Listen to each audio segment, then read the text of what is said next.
right, we have Roger Stone back in again. Thank you again, Mr. Stone Cold, for coming back in. I really appreciate it. Roger Stone is in the house, and as you know, there is no subject off limits. It's great to be back with you again. The feedback I got from our last interview just really blew my mind. There's a lot of people, they're finding you, Tommy. They're finding you, and they're liking what they say.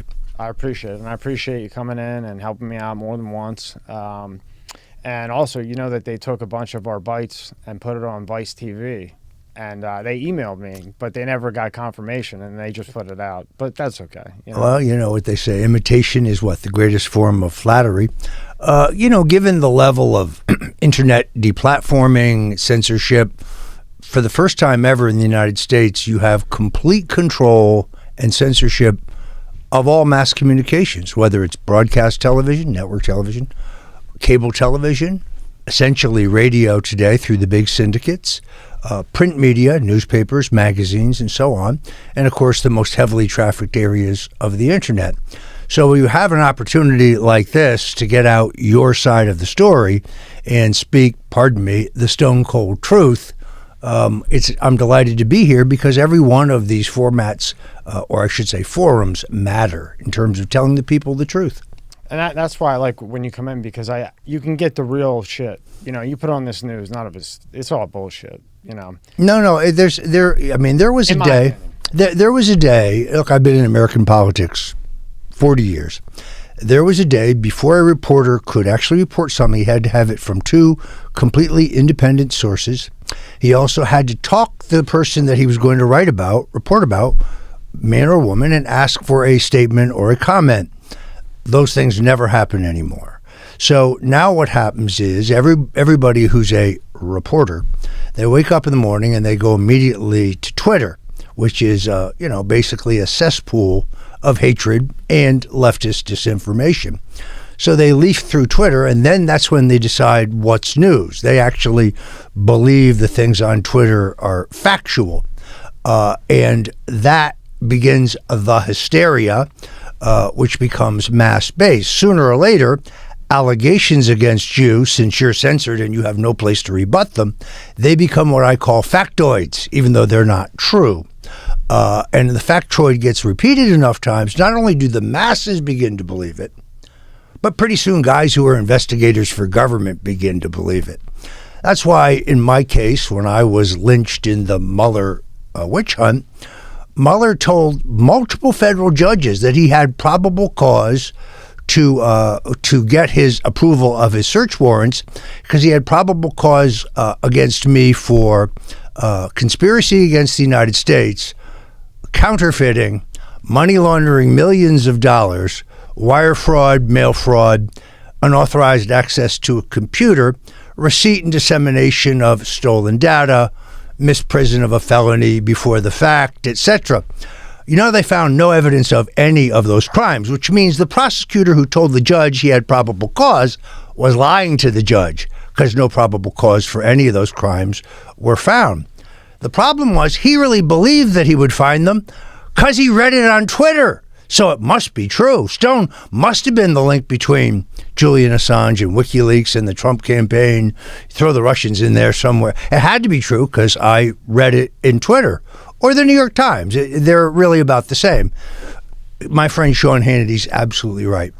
Journalism is dead in America. Journalism being defined as reporting the news to the people in an unbiased, complete, and fair way. That no longer happens. And their greatest single technique, Tommy, is omission. Write your story, but leave out key salient facts. Let me give you the best example of all. It's absolutely true that sometime in 2016, I had a completely innocuous exchange with somebody calling themselves Goosefer 2.0, alleged by the federal government to be a Romanian hacker in the service of the Russians. My exchange on Twitter direct message, one, I turned it over to the House Intelligence Committee. Two, it happened 3 months after WikiLeaks had already published their material. And fourthly, the actual content was innocuous. It proved nothing. Headline, Stone in contact with Russian intelligence agents. See, but you leave all those last facts out and they can actually make that sound ominous. That's how the media works. Well, I think you're one of the most polarizing, iconic, figures in America, and you're very old school. I know your family, I know your wife, you know my family, and you're very, very old school. You're a stand-up guy, and you're you, and nobody's going to change you. You're going to say what you're going to say. Well, we do. There's a certain code of ethics that people, I think, who have been in my business for the 40 years that I've been in, stand by. Loyalty being first and foremost, political loyalty, personal loyalty.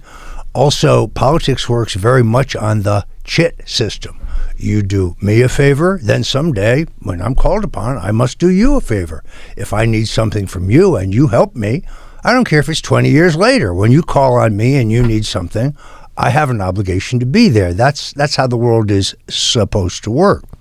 One of the things that surprised me, having gone through the 2-year odyssey of being targeted by a corrupt federal prosecutor with a political agenda, was how quickly some of the reporters who I had helped enormously in their careers turned on me like dogs, like rabid dogs. People whose kids I'd helped get into school, or who I'd helped get a promotion, or who I'd helped find a new job, or I had written a letter of recommendation for. Those are the people who turn on you like rats right off the bat. Now, do you think you were framed because you were loyal to the 45th president? My entire prosecution doesn't make a whole lot of sense if you recognize that BuzzFeed sued the special counsel, insisting that he ultimately make public his entire final report. So prior to my trial, they released a section of Mueller's report in which multiple witnesses, I think Manafort, Bannon, and someone else, claimed that I had predicted that there would be WikiLeaks disclosures in October. Indeed, I had. It was all over the media.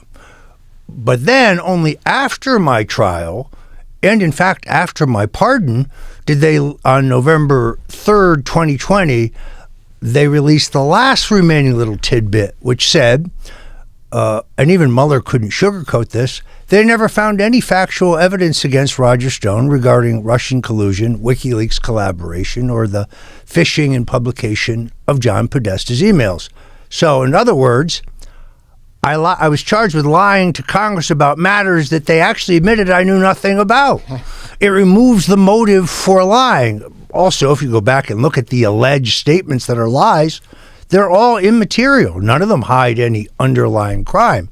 So ultimately, thanks to BuzzFeed and their court order, we understand that my entire prosecution was a charade, was a confection. Why? Just hatred? Well, that's part of it. But I've been a friend of Donald Trump's for 40 years, and perhaps they felt, I don't know perhaps about it, they felt that if they squeezed me hard enough that I would bear false witness against him. Remember the context. They're running out of time. They've looked high and low, and they can't find any Russian collusion. Their report's due in 10 days, and that's when they start pressuring me to cooperate. It's time for me to come clean. Translation, read what we want you to say, not what really happened. And I elected not to do that. I recognized they wanted to use it as an article of impeachment against Trump. That's what it was for. And they're saying stuff like, you'll never really have to testify. You'll just have to sign this statement. We'll write a letter to the judge for leniency. Yeah, ungats. That's what I say. Unbelievable. Now, and if he wouldn't have pardoned you, I mean, that was a death sentence. There's no question about it. I was 68 years old. The federal guidelines for the Bureau of Prisons, as mandated by the U.S. Attorney General in April before I was convicted, said that if you were convicted of a nonviolent first-time crime, that you were to be sent to home confinement for incarceration. And the prosecutor smiled and said to my lawyer, that law is for everyone in America but your client. So, yeah, no, there's no question about it. The goal was to put me at a dank prison in rural Georgia. They're supposed to try to put you relatively near your family, but not in the Miami Correctional Facility, which, by the way, is no day at the beach, but some dank prison in Georgia where the government insists there are no COVID cases. The problem with that is the head of the prison guard's local union contacts my lawyer and says, there's 200 cases here and we can prove it. They're hiding them. Within days, that becomes a public fact. So yeah, the way to cut off my appeal, the way that there'll never be any examination of my trial and the role of the judge, the role of the jury forewoman, the role of the jurors, the role of the prosecutors who withheld that little tidbit from me at trial. It'll never get examined. If Roger Stone's dead, your appeal dies with you. So yeah, that's precisely what the idea was. And through the grace of God and the outrageous heavy-handedness of my prosecution, when they send 29 heavily armed FBI agents to your home at 6 o'clock in the morning for the cameras, they think that made me look bad? No, that made them look like Nazis. People who don't even like me, people who had no idea who I was, were outraged that this could happen in America. The taxpayers paid $1.1 million for that television extravaganza. For the arrest of a man with no prior criminal record for the first time white-collar crime of lying to Congress. Speaking of lying to Congress, we now know that Jake Sullivan, who is Joe Biden's current national security advisor and had that job for Hillary Clinton during her campaign, lied to the FBI about the allegations that the Trump organization was in touch with a Russian bank. Now, when is Jake being prosecuted? When are 29 agents converging on his home at 6 a.m.? When will his wife be perp walked out of the house at gunpoint in her nightie? When's that happening? Do you want the answer? Never. Okay. Or let's talk about one of the great slime balls of all time, Dr. Anthony Fauci. Oh, boy. Remember that name, because in the end it will be up there with Hitler, Stalin, and Mao as one of the great mass murderers of our day. It is indisputable that when he was the head of the FDA, in the beginning days of the AIDS epidemic, there was a simple drug, Bactrim, which very effectively treated the specialized pneumonia that gay men were dying from. And had Tony Fauci been willing to approve Bactrim for that on-label use, thousands of people's lives would have been saved. But Tony wanted a vaccination, so he wouldn't approve Bactrim. I don't need to tell you, there never was a vaccination. Now you have the duplication of this. It is beyond dispute that federal government taxpayers paid for the development of this virus and that Tony Fauci approved it. He lied in front of millions of people on television. When will he be arrested? When will he be subjected to the same exact treatment that I was treated? We both know the answer, but the point I'm trying to make here is that we have a two-tiered justice system. There's a system of justice for the elites, for the rich and powerful, for the politically connected on the left, and then there's a justice system for the rest of us. It's kind of ironic because when I was pardoned, Senator Cory Booker of New Jersey objected on Twitter, said this is outrageous. Stone covered up for the president. Well, that's a lie. Covered up nothing.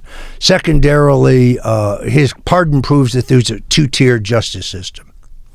Tommy, I want you to get my new book, Spartacus, the real Cory Booker story. I outlined 19 transactions when he was mayor, which should have him in the federal pokey right now. The man is a stone-cold criminal, but only black privilege prevents him from being prosecuted. If any other politician in New Jersey had the city water authority write a $600,000 check to his law firm and have it the next day transferred to his pocket, well, that politician would be in jail immediately, right? Like that. Now, when you're in there, did you think you were going to get pardoned? Did you think that, okay, he's going to pardon me? I know you're praying to God and everything else. It was not until I reaffirmed my faith in Christ. It was not until I had that epiphany. It was not until the pressure on me got so great that I had hit the wall. I was angry. I was despondent. I was very worried, not about myself, but about who would take care of my wife, who is hard of hearing and 73 years old, although she certainly looks like she's 45, now suffering, as you know, from stage 4 cancer, which, by the way, I believe is from the internalizing 2 years of stress about whether your husband's going to live or die. Stress will kill you. And stress is the triggerer in cancer. But I must tell you that a number of members of the clergy, specifically Reverend Franklin Graham, were very persuasive with me. And at the moment that I made a true commitment, in other words, without reservation, I tried reading the Bible. I tried, just going to the Catholic Church where I belong. And still, I wasn't feeling it. I was still distraught. And then I attended this revival in Boca Raton. Reverend Graham was speaking. We had a few private words beforehand. And at the moment in his oration in which Christians stand up and confess their sins and get right with Jesus and agree to try to live in his way, walk in his way, I don't know, the moment, I just felt it. I felt the calling. I felt that moment was the right moment. I wasn't embarrassed. I wasn't ashamed. I stood up. I confessed my sins. I rejoined the church of my ancestors. And from that moment on, not only did I think I would be pardoned, I was positive I would be pardoned because I put my faith entirely in the hands of Jesus Christ. And I knew that he wouldn't let me down, that he would not abandon me. And I knew that he could see the evil of those seeking to destroy me. This is not 1960. This is not a day in America where we had two political parties and they just had different governing philosophies. One liked to spend a little more and thought taxes on the rich should be higher. The other one wanted to spend a little less but thought taxes on the rich should be lower. But they both loved America. They were both patriotic Americans. John Kennedy and Richard Nixon both loved their country. Neither one of them were socialists or communists. This is a different day. The Democratic Party of Truman and of Roosevelt and of Kennedy, even of Clinton to a certain extent, that party's gone. Clinton would be considered a dangerous right-winger today. Clinton was opposed to gay marriage and always opposed the legalization of cannabis, for example. So you've had to take over the Democratic Party by its most radical element. You clearly have huge sources of Chinese funding in terms of soft money, not to mention their ongoing effort to essentially buy up every piece of America that's for sale. I don't need to tell you the Chinese are systematically trying to corner the market on all the most valuable minerals. A time will come when you can't build a battery until you are willing to pay the Chinese. Now, for the people that don't know, when you say soft money, what does soft money mean? Well, hard money and soft money are both political money. Under the federal election law, a campaign for public office, so the Hillary Clinton for President Committee, can only take a limited amount of money from individuals, no money from foreign nationals, and no money from corporations. Party committees, however, can take soft money, meaning corporate money, partnership money, not foreign money, but without limitation. So you could give, $10 million to the party. The soft money is harder to track because it has less reportability under the law. But I would guess, it's a best guess, I think Hillary all in between the Democratic National Committee, her campaign, various so-called independent groups, I think she spent about $2 billion on the 2016 election. Donald Trump, if you did the same count, his campaign, the party, several fairly successful independent groups, $375 million, maybe. That might be high. $2 billion versus $300 million. Right. Right. And the candidate with far more experience at this gets beat by a candidate who's never done it before in his life. Unbelievable. Now, I think you and I went through it when we went to dinner, but they carried your wife out, walked her out with a gun to her head. Now essentially she woke up looking down the barrel of an M4 fully automatic assault weapon. This is very interesting if you go back and look at the videos.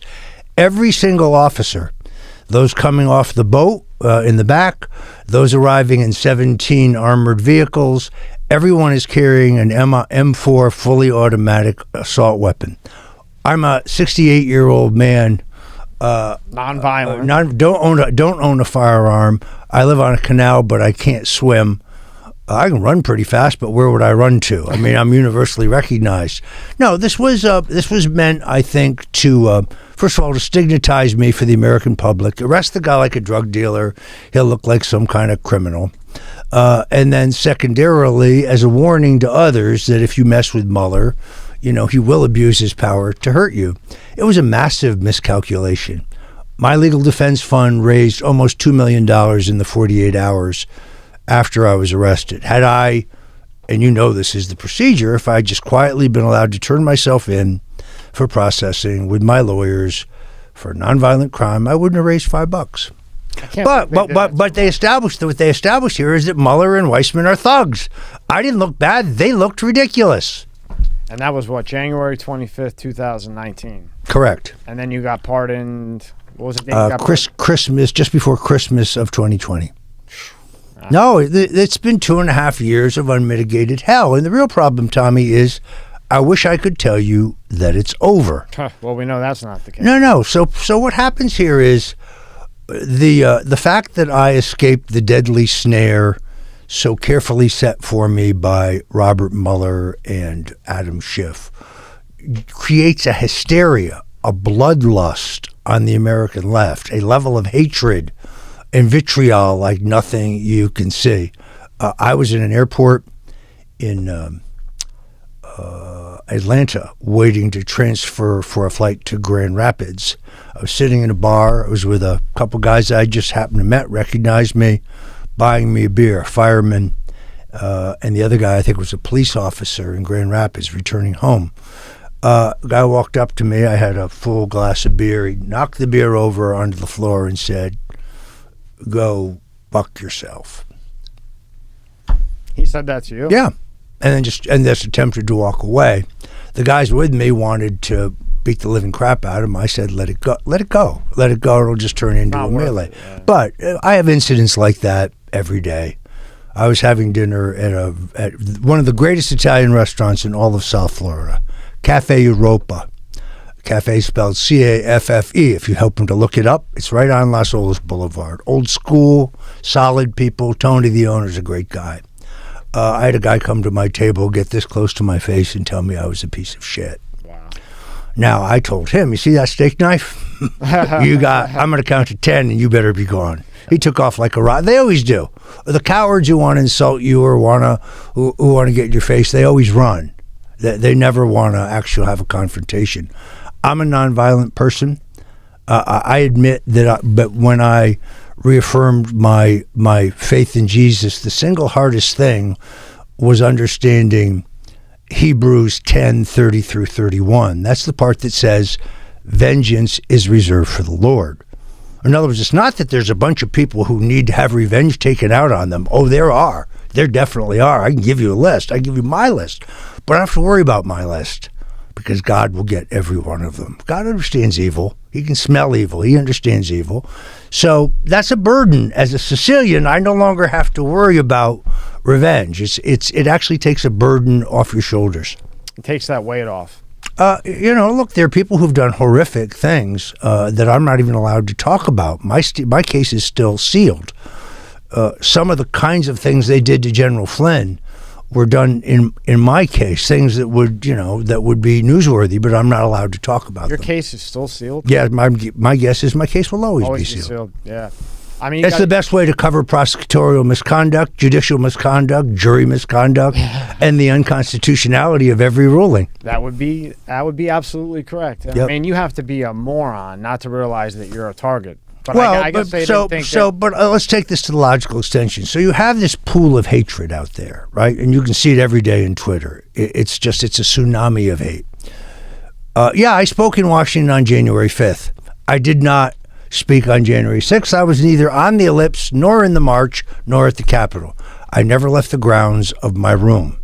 We've seen a concerted effort, particularly by the scum at ABC News, to use guilt by association to try to imply that I in some way had advanced knowledge or was involved in the events of January 6th. That is categorically false. About 10 days ago, Reuters, a news service, had a confirmation from a senior FBI official who admitted that they had found no evidence against Roger Stone regarding a conspiracy or illegal acts of January 6th. Then, lo and behold, something called the Lawyers Committee for Civil Rights Under Law, not a group of pushy, leftist, obnoxious shysters, file these completely baseless, groundless, unsubstantiated, but explosive charges against you within a civil suit, knowing that they have no evidence or proof, but that it'll get a huge negative PR splash, and if they file it in a favorable jurisdiction, it'll still cost you a couple $100,000 before you can finally get it dismissed. I've now been sued 17 times in such suits. Damn. I have won 5, meaning 5 have been dismissed. In 2 cases, the litigant was ordered by the court to pay my legal costs. I think that will happen in some of the other cases. I still face 11 debilitating lawsuits. This is what they call lawfare, where you file a suit, you make it as incendiary and explosive as possible. You don't need to have evidence. You just need to file it. The filing gets reported like it's a fact. Stone, served in January 6th lawsuit. In this particular case, I was on the phone doing a live radio show with Jim Hoft of the Gateway Pundit at 93.3 Talk in St. Louis. My front doorbell rings. I look out the window. I recognize the process server. It's like he and I are old buddies. He served me 16 previous times. So I have no interest in ducking service. So I opened the door and we're live. I said, "Okay, folks, let's go live. What are you delivering for me here?" "Oh, it's a summons for the D.C. District Court." I said, "That's a pretty thick sheaf of paper there, and it's a good thing because we're low on toilet paper." And that's what this lawsuit is worth. I mean, it's baseless, groundless, meritless. It's a PR stunt by a bunch of lawyers. Now, there is a line. If the judge finds that this is a Rule 12 violation, in other words, they've brought a case with no evidence whatsoever, then they can be sanctioned. I will be moving for sanctions. I will be moving with complaints at their local bar associations. I will be buying advertising where they live because people need to know what they do. Now, again, we know your family. We know how you're much more than just a political figure. Why do you think, these people have to know that you're a stand-up guy, right? Okay, they know you've been in the political field for 40 years. Okay, so they know you're a stand-up guy. Why pick you to just constantly bomb you? I mean, throw as much paint at the fucking wall as they can. First of all, I think it's 40 years of pent-up anger. Yeah, I helped beat Jimmy Carter. Yeah, I helped beat Walter Mondale. Yeah, I helped beat Hillary Clinton, my proudest achievement. And yes, I think I've known Joe Biden and followed his career since he was 29 years old. He's a bullshit artist. He's a loudmouth gavone. He's the kind of guy in a bar who always gets punched in the mouth. He's completely full of shit. He makes stuff up. He thinks he's smart when in fact he's actually pretty dumb. Those are the worst guys. See, I don't mind guys who are dumb and know they're dumb. And I don't mind guys who are smart and know they're smart. It's the dumb guys who think they're smart that are a problem. He's universally disliked in the Senate by all the Democrats. I have friends in the Senate who are Democrats. They never liked him because he knows everything and he'll tell you all about it. There's a snarky nastiness about him. This was pre-dementia that made him, a nasty guy. Now, the poor guy doesn't even know where he is. I mean, I actually feel sorry for him because he looks bewildered to me. He has no idea what's going on. Yeah, it's a setup. It's elder abuse is what it is. It's abuse of the elderly. I do, too. I feel bad for him. I do. Well, and you now have the new phenomena of people in stadiums around the planet, let's clean this up, chanting fornicate Joe Biden. No, Joe, they're not talking about having sex with you. This is not a plus. So you think that basically you're the target is build up anger over the years? Well, and in all honesty, I was dead meat. I mean, but for Jesus Christ and divine intervention, giving Donald Trump the courage and the strength in an election year to pardon me, I'd be dead right now. And they were licking their chops. These people despise me. These liberal elitist pukes who I've been calling out for 30 years when they're full of crap. So yeah, I'm a warrior, and they're on the other side. And I escaped, and it drives them insane. Okay, so let's pull. It's so insane that they, of course, want to say, "Oh, well, Stone only got pardoned in a deal with Trump where he lied to cover up for Trump in return for a pardon." That's not true. But if you want to say it and you want a lawsuit, go ahead. There's no evidence to that. None. None at all. Well, Michael Cohen and Rick Gates said that, yes, and their testimony's been completely debunked. It's nonsense. Two convicted liars trying to save their own skin. Sound familiar? Yeah, it actually does. Dom, go through some of January 6th. So now this is when you're doing, they say it's the 6th on the articles. Let's see. But so this is when you're doing your live radio show or, cast. Go right there to photos. You want to slide through. Okay, so this is the one I was talking about. Yeah, so that picture is actually from the day I was arrested, January 25th, 2019.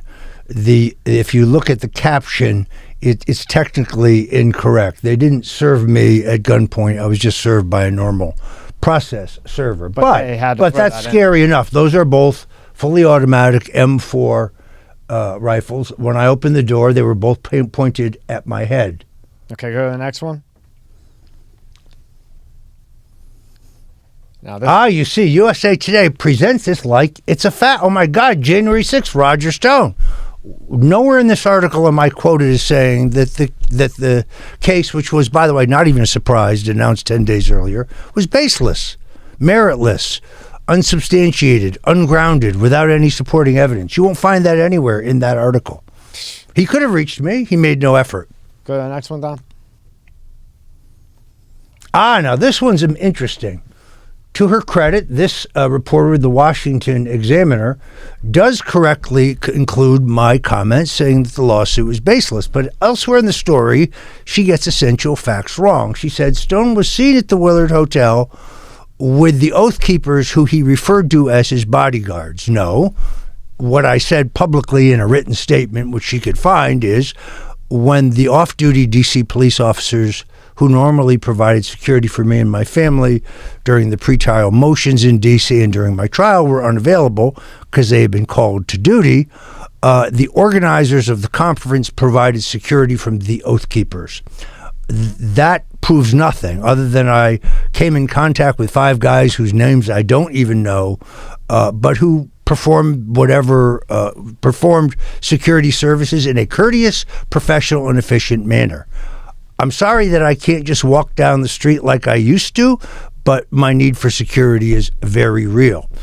But again, so Stone met an Oath Keeper. That makes him responsible for January 6th because some of the people arrested were Oath Keepers. Sorry, the law doesn't work that way. See, this is why this is so great, because we can go through these and you can tell the truth, not what they're saying. We can pull them up and slide through, and you can get what really happened. Okay? It's rare. It's so rare. Okay, go to the next one. Salon, now this is great. Salon admits above this, at the bottom of the story, that they actually, this isn't an original story. They lifted it from a new site called Raw Story. That's like saying, I got your dinner out of the toilet. I mean, Raw Story, that's the lowest of the low. This is just a straight propaganda site run by freaks, by crazed left-wing freaks. The good news is no one's reading it. But these guys admitted that they lifted their whole story. Salon, these guys are despicable pieces of garbage as well. Go to the next one. Look at that hat. Now, that is a vintage Homburg that once belonged to my father, and I inherited. It fits me perfectly. My father and I had the same exact head size.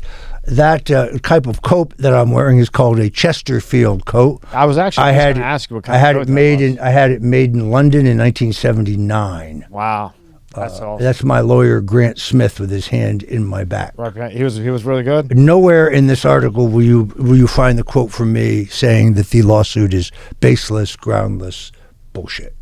That's journalism. This is a true news event. Yeah, I was served. Big deal. But usually you get a quote from the person served. No quote. Never even bothered to try to contact me. Go to the next one. The Washington Post, they did contact me. They used a small portion of my statement, but not enough to complete the thought. Once again, great looking coat. Go to the next one. Okay, now here's cheat sheet. This is from the Daily Beast. Oh, that's the Daily Beast. Okay. The Daily Beast is pretty much the lowest of the low. They traffic in complete disinformation, but they're kind of like hip, snotty, faux elitists. They actually, I guess they think they're clever. I'm not sure. They've never written anything accurate or true about me. The good news is the people who read their crap already hate my guts, so what difference does it make? This is an example, however, of something CNN does. Let's go out of our way to find the most unflattering picture of Stone that we can find. Yeah, that was. It's a standard. It's a standard. They hit you on that. It's a standard act. Now, on this cheat sheet site, do they lie about everybody else too, or is it just you that? Well, I mean, it's the Daily Beast. These people. First of all, they can't wait till we have a red Chinese America. Yeah. They hate America as it stands today. They hate anybody who likes the Constitution. Anyone who disagrees with them is a white nationalist, a racist, or a bigot. Actually, they're the intolerant ones. We're the ones who I think accept everybody. Why am I not surprised by that? Shouldn't I be surprised that that's the way this is right now? There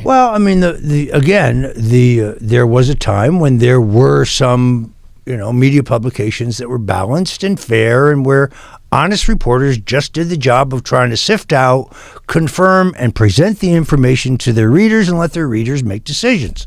That literally doesn't happen anymore. So when you're called a reporter, what you are is an opinion writer, and you're writing your opinion. These are among the worst of the worst. By the way, there are individual reporters at the Daily Beast who, on a personal level, I actually like, but as an institution, they're a collection of scumbags. Okay, and this is the Independent, right? Yes, this is a British publication. And you can see that I was quoted. Again, January 6th now becomes shorthand for the idea that you've done something wrong, which, of course, I haven't. But I wish I could tell you this is all that I have on my mind. The U.S. Department of Justice brings an action against my wife and I, despite the fact that she is struggling for her life, in which they imply, but they don't actually charge, that we have somehow either hidden assets from them or have not reported all of our income for taxes. Those are both damnable, provable lies.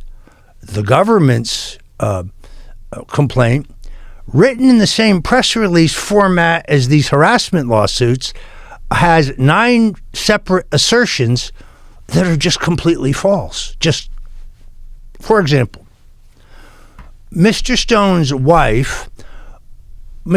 wife's family trust owns the small condominium where they live, but it's held in an irrevocable trust to shield the asset from the government, and was hidden from the government. Wrong. It's an irrevocable trust, as the documents show. It's been reported to you on your own fucking forms 6 times. Your Honor, he wrote irrevocable. The document says revocable. He knows the difference. I want him sanctioned. The TV commercials that'll be on tonight will be demanding the prosecutor's sanction. We're going to trial in Miami. This isn't Washington, D.C. So I'm looking forward to a fair trial. I just want a fair trial in front of a fair judge. But there's 9 lies in this indictment. 9 of them. I'll try the case if I have to. This lawyer, if he's admitted to the bar, is going to get assaulted at the bar. He must be removed. Anyone who signed this defrauded the court 9 times. That's how phony these actions are. But the headline, Roger Stone and his wife sued over $2 million in past due taxes. The other implication of their press release lawsuit is that we are secretly living a lavish lifestyle. So I cannot wait to get in court. I want to see the prosecutor who wrote that. He lied 9 times to the court. He's going to have to answer for that. If I can't make it heard in the courtroom, I'll make it heard on television and radio. Everyone will know what this case is about. I'm not hampered the way I was in a criminal trial where I was gagged. Some people say, why don't you just settle? I was trying to settle. I was in negotiations to settle. But when Joe Biden was elected, they broke off the offer in compromise negotiations, and they filed a fictitious, frivolous lawsuit for which these prosecutors are going to have to be disciplined. Now, do you think you'll have to take this to trial? Well, the only way you don't take it to trial is if you settle, and I'm not settling. I've paid them everything that I am able to pay. I've declared everything that I'm required to declare. Yeah, I owe the IRS taxes. That would make me the same as about how many other million people? Just about everybody. Right, and there's no secret here. This is all a matter of public record. The taxes they're fighting with me over are from 2007 and 2008. My taxes for 2020 and 2019 and 2018 and 2017 and 2016 and 2015, all the way back to 2008, are completely up to date. Well, that's how ridiculous this is. Well, if you got money hidden, you're pretty good, because we've gone out there to pick you up because you don't have a car. Look, I only recently bought a used car, and I've had nothing but trouble with it since I bought it. How many times did we pick you up? I know. We went out to eat and had dinner or lunch. See, the problem, of course, is that this suit was very expensive when I bought it 30 years ago. Well, they didn't seize the fucking suit. No, but the point is, I guess, to a certain extent, the way you look. If you dress well, people say, oh, well, that guy must be wealthy. No, the suit's almost older than you are. Yeah. Well, I've never seen anything. I mean, I'm only 38 years old, but I've never seen anything like this. Between you and the 45th president, I've never seen anybody. Well, but here's what people don't understand. I still have, by my count, 12 active pending lawsuits against me today. 12. 12 for one what? By the IRS, we just talked about. Yeah. One by the lawyers' committee to smear me on January 6th. And then I have another, 10 suits from this gadfly, knucklehead, suspended lawyer Larry Klayman, who, by the way, claims that he lives in Boca Raton, but I went to his home address and appears to be a mailbox. In any event, he has filed litigations against me in 12 different jurisdictions. If you don't mind me asking, for what? Because he's a butt-hurt egomaniac who's a nobody, and because it bothers him every day to wake up and see my name in the paper and his name nowhere. This guy was booted out of Judicial Watch. Now think about that for a moment. You form an organization, you handpick the officers, they boot you out. You've got to be pretty bad, don't you think? I would think so. Yeah. So last time you were on, we had talked about the drone. Did you ever remember the car was out there? We still have no answers regarding what was amazing, however. You never see this in Fort Lauderdale. Within 24 hours, what had been a site of rubble was cleaned immaculately, just looked like a vacant lot. You couldn't even tell that there was ever even a building there like that. So, a number of possibilities. Let's be very clear.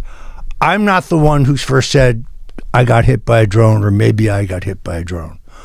The first thing I said was, well, there's a G5 tower right there. I wonder if the explosion could have been caused by some type of malfunction there. Possible. Could have been some combustible product inside the building and an ignition from faulty wiring. Could have been. Could have been a drone. That's not the same as saying, I was hit by a drone, which I never said. Which, on the news, they say, you said you were hit. No, one of my colleagues, Mancow, who's literally a radio legend. And by the way, I know who it is. This guy's got a great series now going. He's going. actually funny. He's got a great series going on YouTube called Mancow's Microaggressions. Check it out. It's hysterical. Yeah, he's a funny guy. I saw in the thing when they took the thing with Vice, the guy had said it was styrofoam, that the styrofoam blew up the place. But who knows? My understanding was that although the building had been licensed by a company that once did styrofoam there, they were long gone. We'll never know the truth. Maybe the truth is benign, but isn't it interesting that it's just, happens to be right around you? Yeah. I mean, who knows? It's anything's possible. Anything whatsoever is possible. Now, when you see the depth of corruption in my prosecution, things I can't even talk about, when you see what's going on today, I mean, it's very clear that Hunter Biden has taken in hundreds of millions of dollars. Where's his IRS prosecution? When's he being prosecuted? It's very clear that he and the law firm he affiliated with were lobbying on behalf of several foreign nations without registering.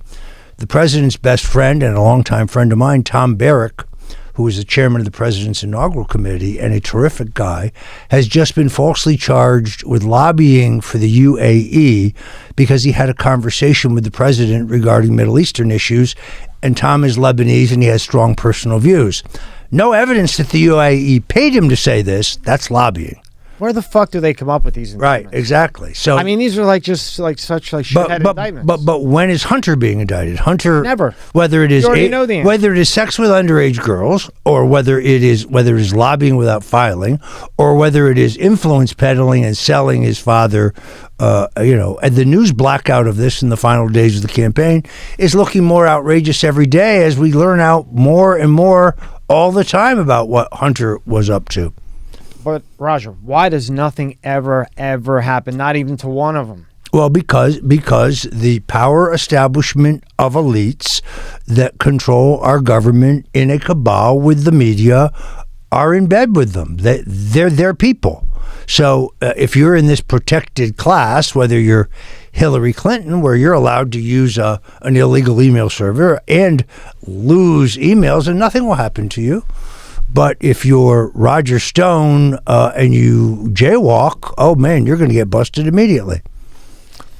Well, that goes right into the next segment, which is that Roger Stone never gives up, because obviously you don't give up. So go to the next article here. So here you're at, where are you at here? Looks like I'm in California. You're in California? No, go to the next one. It's either California, it could be Anaheim. I'm not. I wasn't there that day. Okay, keep going. Now, what's this one here? This is in the wake of Reuters, which confirmed from a senior FBI official that there was no evidence against me regarding January 6th. Here's the most interesting thing. Sources at Reuters tell me that the reporter who wrote that story, who has a reputation as a very hard-nosed, by-the-book, only interested in the truth, no bias reporter. And I've had trouble with him in the past trying to persuade him that, that I was right in telling him the truth. He's been hassled more from his colleagues in the media by, how could you write that? He said, well, I wrote it because it's true. That's what I do. Oh, but Stone was involved. No, I don't know that at all. It's very typical. So they've already made this predisposition. I know nothing about January 6th. There's no evidence to the contrary. And if somebody wants to pop up and testify that would be called perjury. Nothing to testify about. When you get pardoned, why? I understand, you get out, okay. But why is it still sealed? Is it just because No, the pardon is not sealed, but my case is sealed. The judge has the authority to seal a case. And they can't retry you, right? No, I cannot be retried. Okay. Go to the next one.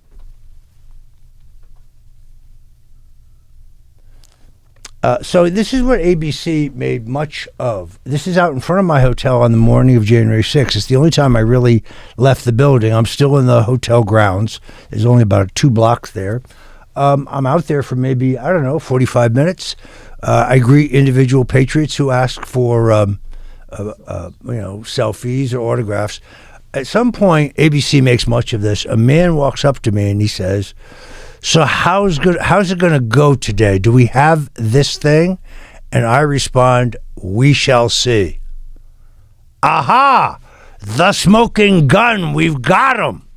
Really? That doesn't prove anything whatsoever. I mean, first of all, just thinking when he says, how's it going to go today? He's referring to the vote count and the announcement of the vote, which is either going to go through or be postponed. I never thought it was going to be postponed. I thought it was unrealistic politically and perhaps legally to suggest that Mike Pence was going to call for a 10-day delay, which I think authority-wise he probably could have done, but politically he wasn't going to do. But that's what I assumed he was talking about. And what's my definitive response?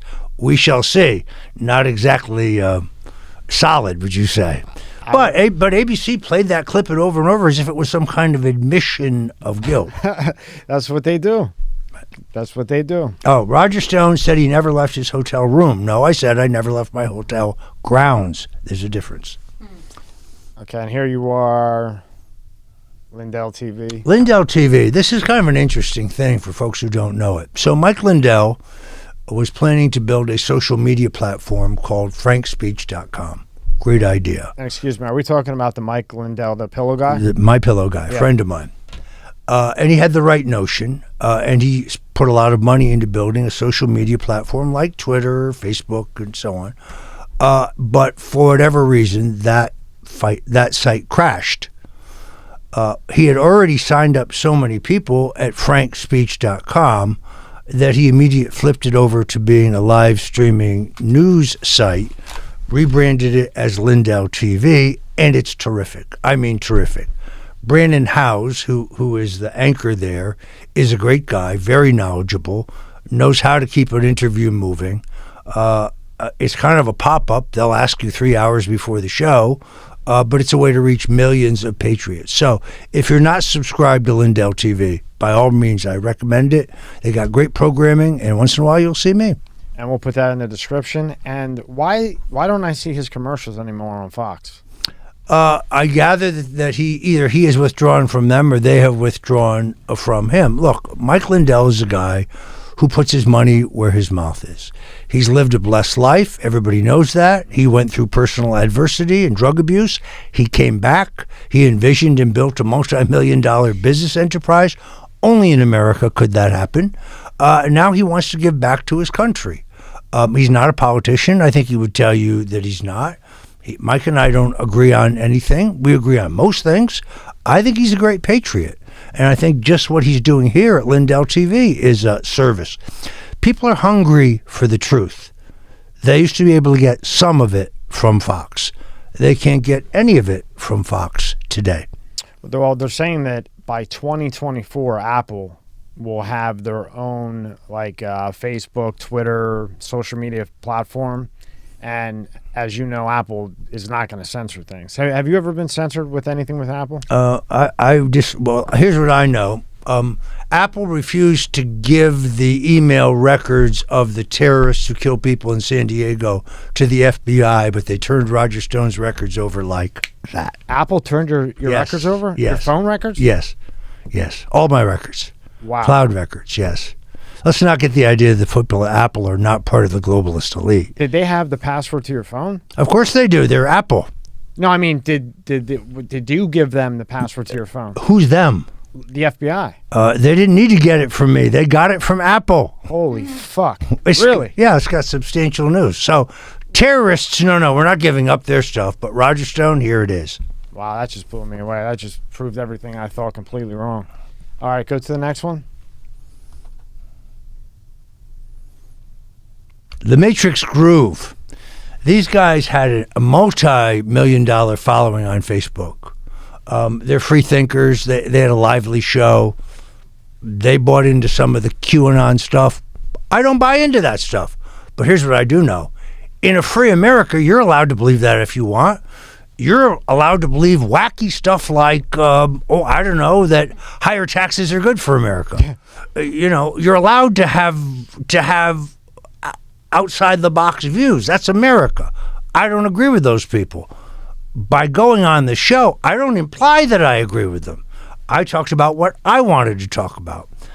These guys are good guys. It's a good show. Oh, Stone appeared on a QAnon. No, I appeared on a media platform and I discussed an entirely different issue. Do you think that they will end up hiring taxes and pushing the minimum wage up to $15 an hour? Do you think that will happen? Or do you think... Yes. Look, I think the Chinese want the collapse of the dollar in our economy as quickly as possible. And there's just no question that the leaders of the Democratic Party are deep, into the Chinese experience. Unless you think the red Chinese were just helping Hunter Biden because they liked him as a person. I highly doubt that. Right. So would you agree with me? Right. So the point, of course, is that that the sooner they can hasten the collapse of this. I mean, it's almost hard to believe. In other words, people say to me, "These policies are so outrageous. Can they really be that stupid, or are they corrupt?" It's one or the other. Either they're in on it and they want to destroy the country, or they're just misguided and they don't understand how harmful their policies would be. The answer is it's the latter, unfortunately. Now, for him to push that to $15 an hour and raise taxes, can he do that by executive order? No, he would have to. That would require the support of the Congress. But as you know, he has control of the House by a handful of votes, and even closer control of the Senate. Now, I would say, generally speaking, the backdrop for a 2022 election should be ideal. Republicans should be theoretically in perfect position to take back the House and to broaden some kind of margin in the Senate, where I think you're essentially tied. But not if we don't have a fair, honest, transparent election. And what reason do we have for us to believe that that's the case? Now, today, they released the results from Maricopa County, Arizona. Those definitely show 196,000 fake votes, fraudulent votes. That would change the result in the county, which would change the result in the state. A state senator named Wendy Rogers has run a statewide canvass and done, I think, a very professional job. The media attempts to discredit both of these as wrong. No, the media is wrong. But there's now indisputable evidence that Arizona did not go rightfully to Joe Biden. It's beginning to crumble in Georgia, particularly in Fulton County. The cover-up is in full swing. They're trying to make one of Stacey Abrams' Confederates the commissioner of elections in Fulton County. Can you say cover up? Cover up. So, and I suspect, although you'll still have some wrangling, ultimately you're going to have enough evidence of anomalies and irregularities in Pennsylvania, Wisconsin, Michigan, and most certainly Arizona and Georgia, to create a pretty solid public perception that Biden was wrongly elected. That doesn't mean that he's leaving and Trump is coming back. Right. There's a big difference. But it certainly undermines the credibility of his presidency because he's no longer a legitimate president. On the other hand, and having this happen at the same time his approval ratings are headed for the toilet, this is not a great development for the political prospects of Joe Biden. So I think people should hear this because they ask me all the time. So even if they proved Arizona today, you said, and let's say they prove 5 more, that does nothing to get. That doesn't change who the president. Let me try it a different way. Where in history has this happened? It hasn't.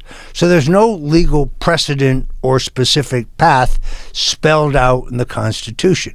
The Constitution doesn't say if after a recanvass and an examination of the results, a state wishes to withdraw its electoral vote and replace them, a new meeting of the Electoral College shall be. It doesn't say any of that.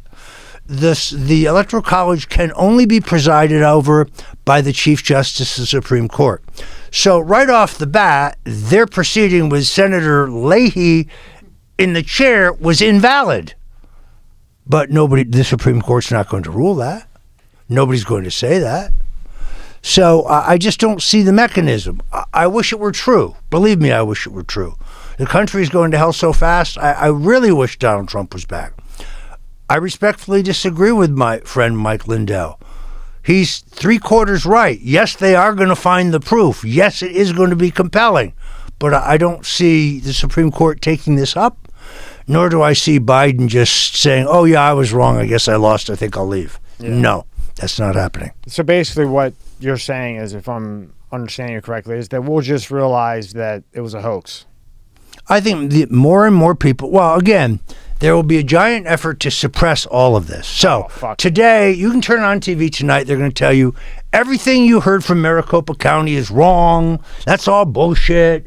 Biden won. Said this is all part of the Republicans made this all up. That's how they play the game. But that doesn't make it untrue. Yeah, I think we hit pay dirt in this audit. I think it proves our point. The statewide canvass by Senator Rogers proves the point even better. You're going to see similar stuff out of Georgia and other states. I still don't think it's going to exchange the result. Now, if you look at the actuarial tables and you look carefully at his conduct as president, I don't know that Joe Biden will finish this term. I'm not wishing him any ill will. I hope he lives to be 100. but he doesn't look well to me. It's the hardest, most stressful job in the world. He's leader of the free world, although he's trying to make it not the free world. I don't know that he finishes his term. For those who say, well, oh my God, then we have Kamala Harris as president. No, I wouldn't worry about that. Barack Obama is president, and he's still going to be president, whether Joe is with us or not. That's where I think the big decisions are being made. Susan Rice, who should be in prison for unmasking people during the Russian hoax, but once again, she's not prosecuted for crimes that she commits. And Ron Klain, who worked for Vice President Al Gore and later for Biden, or I think maybe the other order, runs domestic policy. They both report to Barack Obama. He's making all your big decisions. I imagine he was the one who decided to leave $85 billion in military equipment behind in Afghanistan. And then who's behind Barack Obama? The C. I don't think, we've had this conversation before. I mean, yes, there is a ruling elite in the country. They're both Republicans and Democrats. Their greatest single interest is in money and power. That's not necessarily ideology, meaning they're not communists, but they like aspects of communism like total control of the people because it's more profitable, cheap labor, a lot of good reasons. So, but it's not like everybody sits around a giant table and says, okay, Rockefeller, you take care of this. Kennedy, you'll take care of that. Rothschild, you handle this. And it doesn't work that way. It's not a boardroom. No, but they all belong to the same clubs. Yeah. And they all socialize together and they all have the same worldview. So, but they are the elites of our society. There is no law for them. They can pretty much do whatever they want. Laws are for little people, just like Leona Helmsley once said, taxes are for little people. We'll get back to your articles in a second, but when you saw the flight log of all them going to, where were they going? To that island? They were going to the Lolita, on the Lolita Express to Epstein's private island, Orgy Island. And that just got thrown out the window. We heard about that for about a day, right? Well, I wrote it in my book. The Clintons' War on Women. You can see pictures of the logs. My work was worked off. My work came on the heels of great work by a reporter named Nick Bryant. There's two Nick Bryants, but this guy's New York-based, excellent investigative reporter. He was on to Epstein far, far earlier than anyone else. But it's true that virtually everything you've learned about Epstein in the last 2 years, with the exception of him not killing himself, was in my book in 2016. But because the New York Times and the Washington Post and no one reviews your book if you're not within the political narrative, the news never really was recognized. But it's all there. So, well, before we get off, we're going to pull up all your books. And which book is that in? What's the name of that book? The Clintons' War on Women. Okay, we're going to pull up that book so people can get it. I mean, people don't know. Epstein is the guy who puts up the seed money for the Clinton Foundation. People don't know that Epstein lets Bill Clinton use his jet to fly to Asia to pick up a check from a very well-known potentate who's a pedophile. People don't know that Bill visits the island on 17 occasions. People don't know that Bill was seen chatting up two 17-year-old sisters by a witness when she was led off to have sex with Epstein. So can she testify that she saw Bill having sex with two underage girls? No, she can't. All she can testify was they were getting cozy on the couch when she left. It's Bill Clinton we're talking about. What do you think? What do you think happened? I think we already know. Let's get back to you. Okay, go to the next one. You think Epstein's dead? Most definitely. These guys are great. This is Right Side Broadcasting. I was the Commodore. I was the Grand Marshal of the Trumparella Vote Parade in Fort Myers 2 weeks ago, and that was a great interview on board. Congratulations. Go to the next one. This is a pretty good story I wrote about how the fake news media works. If you go to stonecoldtruth.com, Go to Roger Stone's blog. I have a great piece there on that. Well, I guess this is an entire analysis. Here's how you can have a rule of thumb. Remember these two things. Anytime you start reading an article about Roger Stone and the author refers to me as a convicted felon, you can stop reading because they don't know what they're talking about. A full unconditional presidential pardon wipes away a felony conviction. They know it. So every time they call you a convicted felon, you know you have a biased writer. The second tell, self-described dirty trickster Roger Stone. I have never described myself that way. I made the LA Times apologize for it or retract it.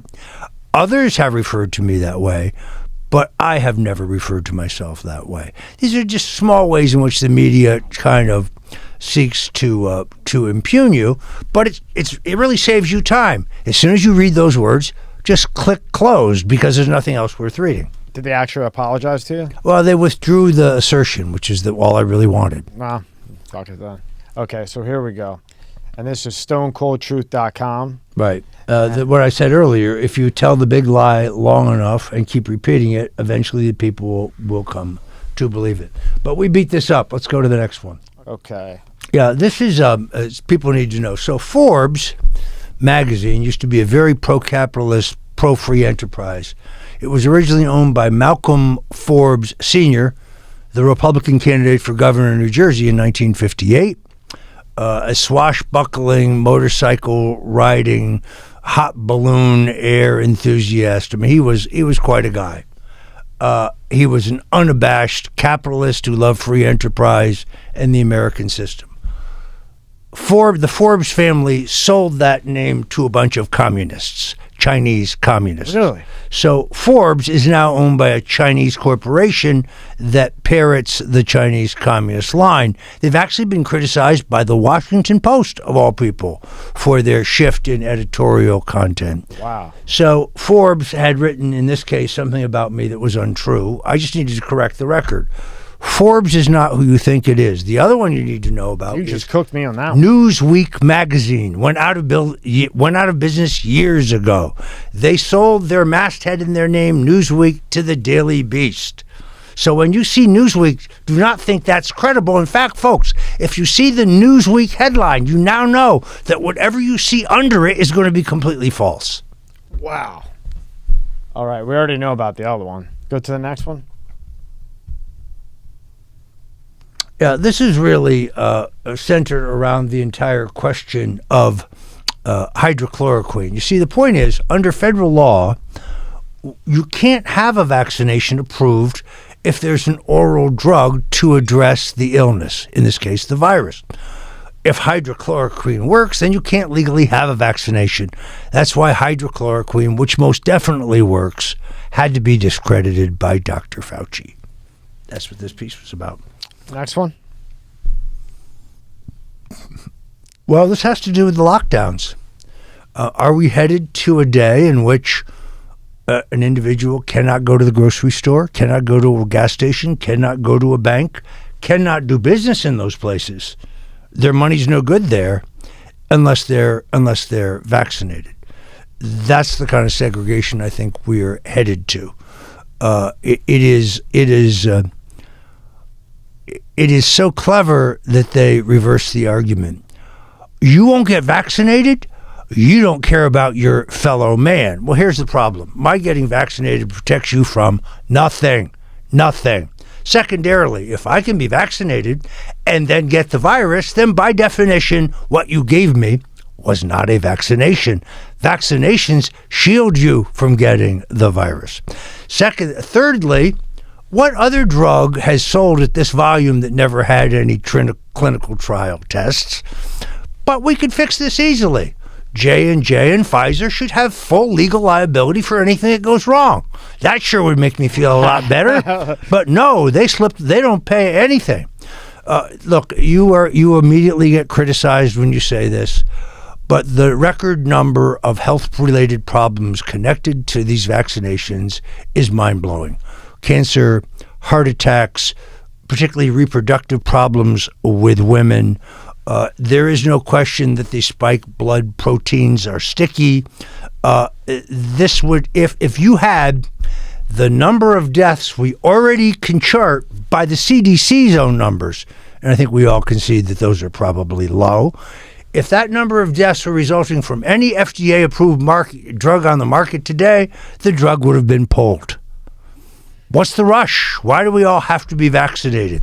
It's not to protect us from the virus, because we know definitively the vaccination does not protect you from the virus. So why are we being asked to take the virus? Control. That's what I think. Population control. Population control. Which Bill Gates has been very clear about it. But, if we insist on vaccinating every member of our standing army, well, then the Chinese can just march into New York City and there'll be no resistance. Well, the other one, and I got to be careful how I say it, but it's we'll just say Ivor, and you know which one I'm talking about? Yes. That has been proven to be better than the vaccine. Well, there's a couple things here that I did the research. There's a couple things that are instructive. You're referring to an FDA-approved drug, which Joe Rogan recently had an argument over, which was in fact accurately originally developed and approved as an equine drug, as a dewormer for horses. Mm-hmm. There's another drug called fenbendazole. It was originally developed and approved as a dewormer for dogs. There are clinical trials that show that it cures cancer. I have thousands of first-person testimonials and emails, letters that people sat down and wrote out, text messages of people who told me, my doctor told me I was done for, I had 2 months to live tops, I took this protocol, I'm still alive to tell about it. Now, one was a dog dewormer, one was a horse dewormer. That doesn't mean they don't have additional medical properties. Thank you. And in the case of fenbendazole, there are clinical trials. So I think both of these drugs work, by the way, not just for COVID-19. They appear to be effective for HIV and for cancer as well. So my accountant got the COVID. Mm-hmm. 2 or 3 kids, I can't remember, and his wife. She, once he tested positive, she took the Ivor the whole time. Now they're all together. Nobody in the house got it. Just him. Yeah, but so you have to wonder what's wrong in America, in which there are 2 already legal non-toxic substances, and that there's more than anecdotal proof that they're helpful. You would think the government would go into immediate crash studies to prove it and then get the stuff out to everybody if it checks out. And Roger, and drugs that have been around for a long, long time. Well, like that we know you're not going to. Right. So we know what the long-term effects of them are. Yes. Well, we already know the answer to why. Yes. We just went through that. Okay, go to the next one. Well, big pharma is big business. Oh, I know. I told you about the modafinil. I told you when I first started taking modafinil, brand name Provigil, in 2002, it was $30 for 30 pills. 2009, bam, they realized that it works for ADHD, social anxiety, alcohol addiction, coke addiction, depression, lack of motivation, all this shit. So once Big Pharma realized that, whoa, this works for a lot more than narcolepsy, and there's no addictive properties. Nobody's ever died. You can't get addicted. The worst thing you're going to get is a headache. You go in and you get it, $1,200 for 30 pills. Well, I must be taking the wrong stuff, because I got no benefit from it whatsoever. It was like taking sugar pills for me. I don't know how. Maybe it works for some people. Maybe it doesn't. Maybe. In any event, here we have perhaps the biggest phony in the United States Senate, Cory Booker. By the way, if he's dating Rosaria Dawson, I'm a vegetarian. But this book is not about his personal life in any way. This is about the fact that he's a stone cold crook, and that he has stolen from the taxpayers again and again. There's more than enough in this book to send him to prison. I wouldn't have written it, except for when I was pardoned, he attacked me saying that I was a crook, and the fact that I was free showed we have a 2-tier justice system. No, we do have a 2-tier justice system. He's benefiting from black privilege. If he were a white politician, I think of either party, he'd probably be in jail. I can't get over that cover. All right, go to the next one. There's Nydia Stone, my precious wife, who, as you know, is battling stage 4 cancer. She is in excellent spirits. She is waging a medicinal, spiritual, as well as a holistic and homeopathic war on cancer. I'm really not sure how one woman can swallow so many pills in one day, but along with vitamin infusions, certain peptides, vitamin C, B17, D, blood oxygenation, which I think can be very helpful. And then a lot of inexpensive things as well, beta-glucans, certain digestive enzymes. And then from California, you can get very highly formulated CBD and THC supplements that are specifically tailored to be anti-cancer agents, which have proven to be very helpful. In my wife's case, she also has for many years suffered from arthritis, and therefore she has to take prednisone to keep that under control. What that means is insomnia. So the THC is very helpful in two senses. One, it helps you get the rest you need to recover.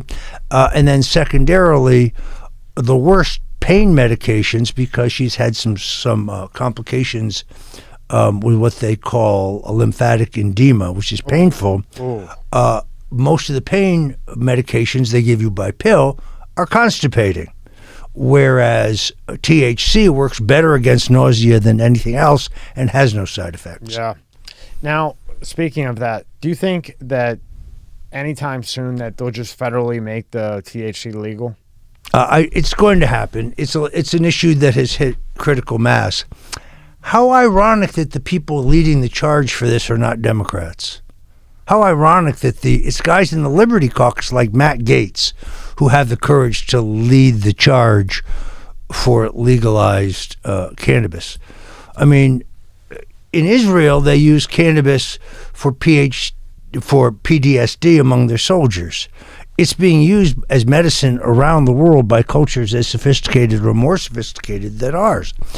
But let's be candid. The people who make Advil, the people who brew malt liquor, they don't want cannabis to be legalized anytime soon. Yep. The medicinal values are obvious. Now, you'll be told that the NIH conducted all these studies that showed marijuana. Yeah, because they didn't test enough of it for a long enough of a period of time. In other words, they rigged the basics of the test in advance to make sure it shows nothing. It didn't show, by the way, that cannabis didn't have, for example, anti-cancer properties. It didn't show that it did. It also didn't show that it didn't. It didn't show any of it because you didn't use enough of it. Well, they also don't want to study. No, the study is designed to prove nothing. That's exactly the point. And last thing on that, how do they have that Schedule 1 federally, but then states have it legal? Well, this is an enormous conundrum within law. One of the few things Barack Obama and his attorney general did right was to take the position that in those states that legalized marijuana, either medicinally or recreationally, they weren't going to enforce the federal laws that contradicted that because the people had voted for it. It's actually a pretty smart idea. Under Jeff Sessions, Donald Trump's first attorney general, he wanted to repeal that policy and begin busting people in states who were either selling or buying medicinal marijuana, all of whom had been licensed, all of whom were working within a legal state program. That Klansman has been returned back to Alabama. By the way, you noticed he tried to make a comeback and the voters kicked his ass. He's a disgraceful little redneck. Well, I'm sorry to hear about your wife, as I said a million times. And Well, it is a struggle. The real problem, in all honesty, is the very best cutting-edge technologies, the THC, the CBD, the vitamin infusions, the blood oxygenation. These things are not inexpensive. They're expensive. People want to help us can go to stonefamilyfund.com. Frankly, I'm getting to the point in my life where I'm sick of having my hand out. I had to raise $3.5 million for my legal defense. As I told you, I've still got 12 lawsuits pending against me. I've got to go out and raise the money to defend myself because I don't have it, and I couldn't possibly earn enough in the time frame necessary. So it is with my wife. Medicare and what's left of her insurance cover a lot of it, thank God. But all of those alternative, all natural things, insurance covers none of those. And you're talking about $12,000 a month all told. And let's not forget about the stress that she has to go through as well. Well, her head's in a very good place, I must say. I think she's absolutely confident that she's going to beat this. She's an amazing woman. She's very resilient. She's tough. These Cuban American women are tough. She's a patriot. And look, in the darkest days of my trial, in those days when I really was despondent and I wanted to give up, she was the one who said, "Trust the Lord. He's going to deliver you. Stay faithful. Stay faithful. Keep saying your prayers. Keep going to Mass." My wife was never a fanatical churchgoer, but she saw that I had a connection and that I was feeling it, and she really was the one who pushed me not to lose heart. Great woman. That he, with a capital H, would deliver, and he did. Great woman. Right there it is, stonedefensefund.com. Now, for those who want to help me in my epic battle with the deep state, I still have 12 lawsuits that are completely bogus, phony, groundless, unsubstantiated, but they write like a press release. So they basically accuse you of all these things, but they don't offer an iota of proof or evidence because that's the way they get written in the news stories. So it'd be like, Tommy arrested in St. Valentine's Day massacre.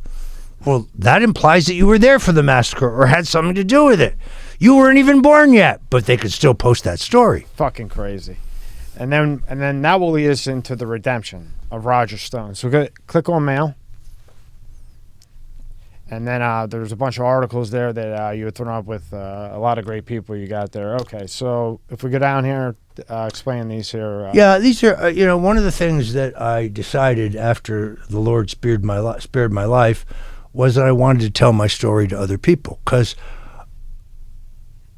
really, the guy who said this right was Franklin Graham. And I remember it like it was yesterday. He said to the crowd, "I don't care if your problem are alcohol problems or gambling problems or drug addiction or financial problems or health problems or business problems or family problems, problems with the law. Doesn't matter what your problem is. Jesus Christ will never abandon you. He will stand with you. He will see you through it. He will destroy those who seek to destroy you if they are evil. But you have to walk in his way." And therefore, I want to tell people my story, because somewhere there's a guy out there with a problem different than mine, but a problem he finds overwhelming like I did. And he's reached the point where he's thought about killing himself, or he's thought about the fact that there's no way out. He's hit rock bottom, and I'm telling you, with the Lord, there is no rock bottom. Put your faith in God. It works. I'm living proof of it. Now, liberal shitheads in New York and elitist columnists laugh and say, "Oh yeah, Roger Stone's a Christian. That's a bunch of crap. It's a head fake. He's sifting for sympathy." I don't care what they think. Do you think I care what they think? So all I want to show here, and we can scroll right up here. Yeah. Everywhere I go, I try to talk about my experience with God. Go ahead, just keep it rolling. Yeah, just keep rolling through them. You get an idea what I'm talking about. Yeah.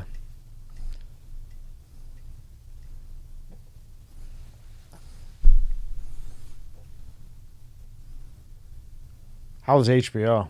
Did they treat you good? I kicked the shit out of them. Good. Well, you're certainly not lying. There's Newsmax. You say that you're a Christian. You say that you practice an enlightened brand of politics, but you have a tattoo of Richard Nixon on your back. And I, of course, say, well, let me figure out what it is you didn't like about Nixon. Was it the strategic arms limitation agreement with the Russians, ending the Vietnam War, ending the military draft, 18-year-old draft, desegregating the schools? Maybe you didn't like that part. The war on cancer, how'd you feel about that? The 18-year-old vote. I mean, the point is, the guy is so vilified now that he's just automatically viewed as a villain. Let's say you love Israel, right? Do you understand? Israel would be a pile of charcoal right now, but for Richard Milhous Nixon.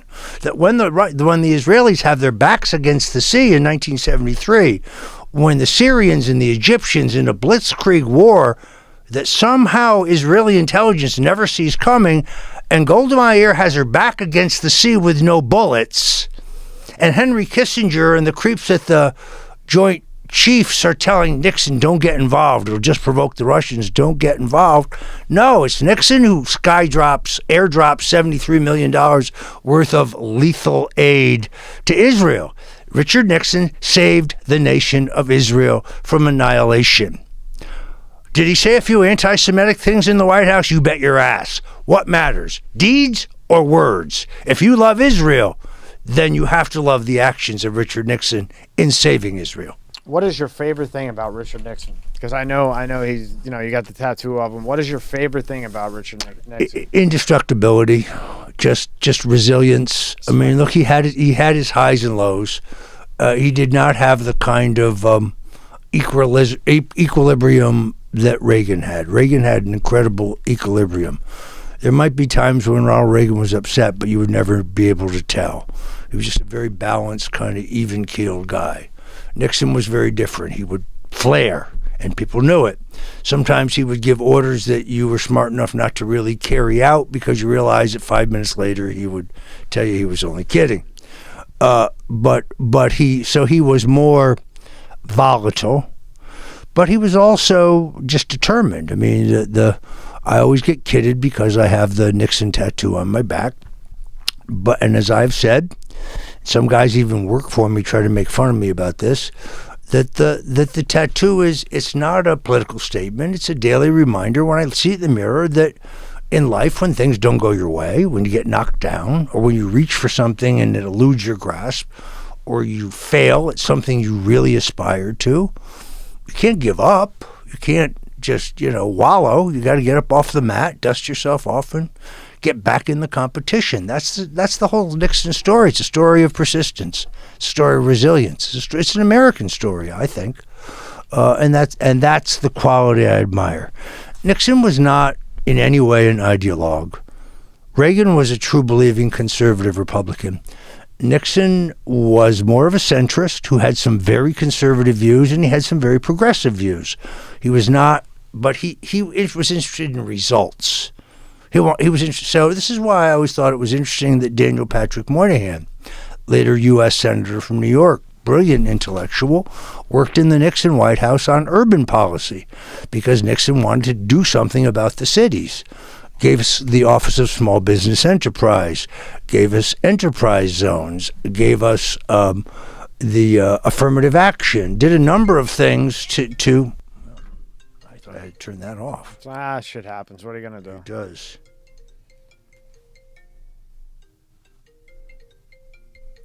I'll cut it out. I'll blade it. Mr. President? No, I'm sorry. No, I'm sorry. I'm on with Tommy. I can't talk to you right now. I'm going to keep that in. All right, later. All right, yep. All right, I'll call you back then. Thanks. Sorry, what are you going to do? You got to answer that one, right? So where were you? I'm not sure. While you were at Nixon, and because, I was just curious, what was it about Nixon? But it was the indestructibility. Never give up. No, look, the guy, people don't recognize that he goes from being released as a lieutenant in the Navy to the vice presidency of the United States in 6 years. 2 years in the House, 4 years in the Senate, right on to the national ticket. That's a meteoric rise. He watched the ticker tape parade for Dwight Eisenhower from a window in New York City. And 6 years later, he was Eisenhower's running mate. Who could have ever seen that? That's amazing. One good decision, which is the local businessmen in California come to him and say, we don't have a candidate for Congress. We think the Democrat can be beaten. How about you? So he basically takes his life savings, pumps them into his campaign, and the rest is history. So now, when's the Stone Cold Vodka coming out? The Stone Cold Vodka. I asked you this last time. This is very, very exciting. First of all, there can be no vodka before it's time. You know that. So Stone Cold Vodka is a very specially custom blended and distilled brew that is coming to us from Eastern Europe. It's taken me a while to assemble all of the import-export licenses, the distributors' licenses. There's a lot of paperwork from being able to bring vodka into this country and be able to do so at a price that allows you to sell it here at a reasonable price. I think we have now done that. We're going to sell both our original brand and our premier brand. You'll be able to go very soon to the Stone Cold Truth store, and you'll be able to purchase a special commemorative edition that we're only going to do once with a limited number of bottles. And then after that, we'll go to a standard bottle, which you'll be able to buy in the liquor store near you as well as buying it online. So I'm very excited about this because, as you know, I'm a vodka drinker. And I do like, and I admit it, Stolichnaya. Probably got me in trouble with Mueller. What are you going to do? Then I switched to Tito's because I feel I had to drink American while I was under investigation for Russian collusion. Then as soon as I was cleared, I went back to my Stoli. And by the way, I don't like their elite brand. The good old original is good enough for me. But I can honestly tell you, Stone Cold Vodka competes with the best of them. This is actually the third largest selling vodka in Europe. It's not marketed in the United States. They have no interest in entering this market. So essentially they're white labeling it for me. I'm not able to tell you legally by contract the name of this vodka as it's sold under in Europe. But here it will be the Stone Cold Truth. And we have our slogan, have a silver bullet. That's awesome. And when do you think we'll see this? Give me a range. We're hopeful to have this done by Christmas.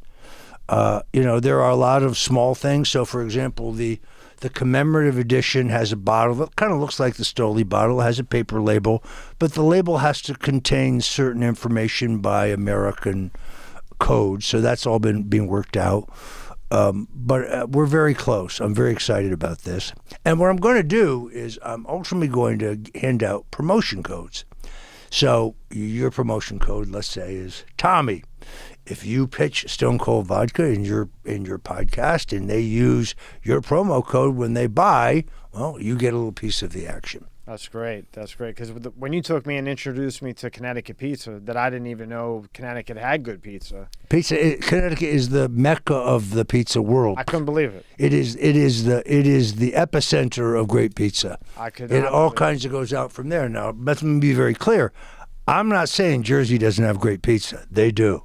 I'm not saying New York doesn't have great pizza. They most definitely do. All I'm saying is that Connecticut pizza is a specific type and style of pizza. It is. When we went it's there, not better than New York or New Jersey. It's just different.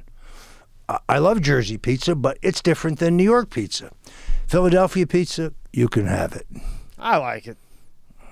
Hard to find the right spot. Yeah. And when we were there, a very nice guy came up to you, wanted a picture with you, remember? Yes. We were there. So, I mean, you got a lot of fans. And so we're looking at December. When we were there, you were going back and forth with the label for the vodka. Yeah, because my partner, who knows far more about the liquor business, convinced me, looking at the data, that the majority of the people who buy in liquor stores are women. And therefore, we've come up with our standard bottle, which I think is more aesthetically pleasing, still has this, but yeah, you gotta have that. Yeah, but it's not. The stuff is more for the junkie who wants to get the commemorative bottles, and he may never even drink them or open them. And I'm going to keep the price point reasonable. This is not a $30 bottle of vodka. This is going to be well within people's reach. And then what else you got? Were you still going to do the suspenders? Well, we have a number of things. First and foremost, my next book, Roger Stone Did Nothing Wrong, My Political Persecution and the Loss of the 2020 Election, will be out hopefully by Christmas. That's our goal. There's a very high-powered team who's been trying to buy the documentary rights for it. I haven't decided whether... Well, first of all, I've got to decide that I want to sell them or do the documentary myself. I think I'd be more inclined to have somebody else do a fact-based documentary, but I think there'll be a documentary fairly shortly after that. Because remember, I was gagged for 18 months. There's so much that people need to hear, and I think they'll be shocked when they hear it. I'm beginning, as you know, a 20-minute weekly show on politics at Stone Cold Truth. We're going to be doing a lot more short videos as well. I've been putting up a lot of print pieces lately, so I urge people to go there. And you're going to like this. My Stone Cold cookbook is right around the corner. Get around the corner, right around the corner. You have Stone Cold cookbook? Well, one of the things that's always amazed me is when I've been through all these campaigns is the people who work for me always tell me at the end, whether we won or whether we lost, you got to say one thing. We sure did eat well during this campaign because I never miss an opportunity. I mean, to me, food is a ritual. So I don't, I'm not eating a slice in the car on my way to the interview. Sorry. You got to sit down and eat a proper meal. And like Frank Sinatra, my 3 choices for dinner are always Italian, Italian, or Italian. So it is only appropriate that I take all the stuff that I know how to make. And I'll be honest with you, my ability as a cook is simply built around watching my mother make the same dish over and over the years. And she didn't measure. I would see where she put in a pinch of that and a dash of this and so on. And pinch or punch. And I've got all of her handwritten recipes of all the stuff that I love. Her famous pork chops and spaghetti, her famous stuffed cabbage, her famous Sunday gravy, which we've talked about, the blend of veal, pork, and beef in a red San Marzano tomato sauce. So, and tomorrow's Sunday, as you know. So, but also all kinds of other small things. You'll understand this because the egg in the toast. Where you cut a hole in the toast. When's this coming? Because I want this one. We're working on it. I'd like to get it done by Christmas, but we'll see. If you could get that done by Christmas, that'd be great. We'll see. Christmas is big. Big for Stone Cold Cookbook. Could be. Yeah, excellent. All right, last question. Where do you see yourself in the next 4 years? That's a difficult question because it is tied to the question of whether we're going to have free, fair, and transparent elections. I mean, my chosen avocation is as a political strategist. I am going to provide strategic consulting services for at least 2 statewide races, maybe 3, and probably 3 U.S. House races in this 2020 cycle. Getting back to my roots, doing what I did originally. I have another presidential campaign in me. There's no question about that. At the same time, I feel strongly that Trump should run. That's who I want. That's the only candidate I think we have who has a chance to win. But politics is in my blood, and I don't see me leaving the ramparts. I am definitely going to begin my syndicated radio show again, The Stone Zone. I had 37 stations at the time that I had to give it up because of the Mueller indictments. I'm going to be developing my show at Stone Cold Truth, and then we'll see where we go from there. It's a lot. It's plenty on my plate.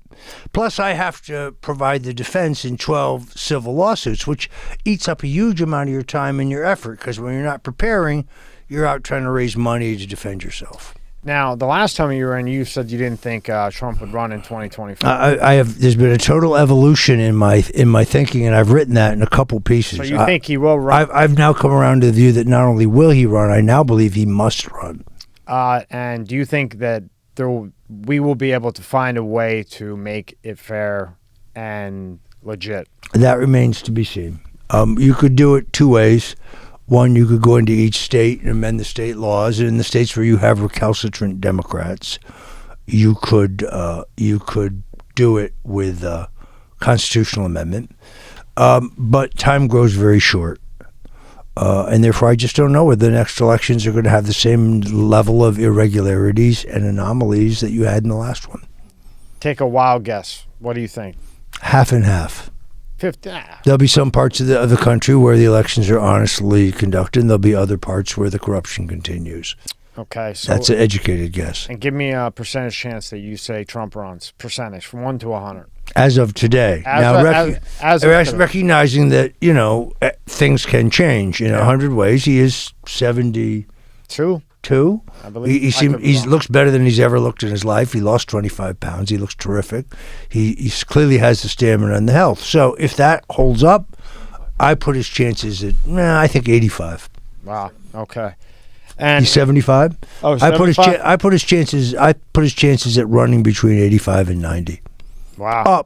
Up dramatically. Yeah, because last time you were dead set he was. Well, I could think of a lot of reasons why he wouldn't want to, first of all.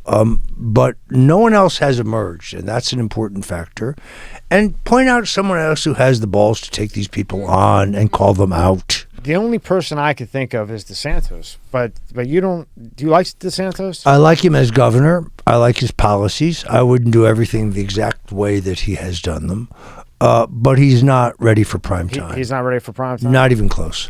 Okay, well, go to stonedefensefund.com, help them out, stonecoldtruth.com. Read about what we're up to. Read about what you're up to. Go get your books. Or where can we buy? You can go to the best place to get your book is to go to the store at stonecoldtruth.com. Then you get a signed book. Oh, okay. Now you can go to Amazon and the book will be very slightly less expensive, but it won't be signed. Okay, we'll have all that in the description. And is there anything else you want to plug or talk about? Like I said, God bless those who are praying for my wife. That's the most important thing. Prayer has power. Yeah. Pray for me in these legal cases, which the deep state's still trying to bury me. Pray for my wife as she struggles for cancer. But God bless all of you, because I wouldn't be here today without them. And with that, thank you so much for your time, Mr. Stone. Roger, as always, family friend. Enrique over here. Thank you very much. Great to be here. I appreciate it.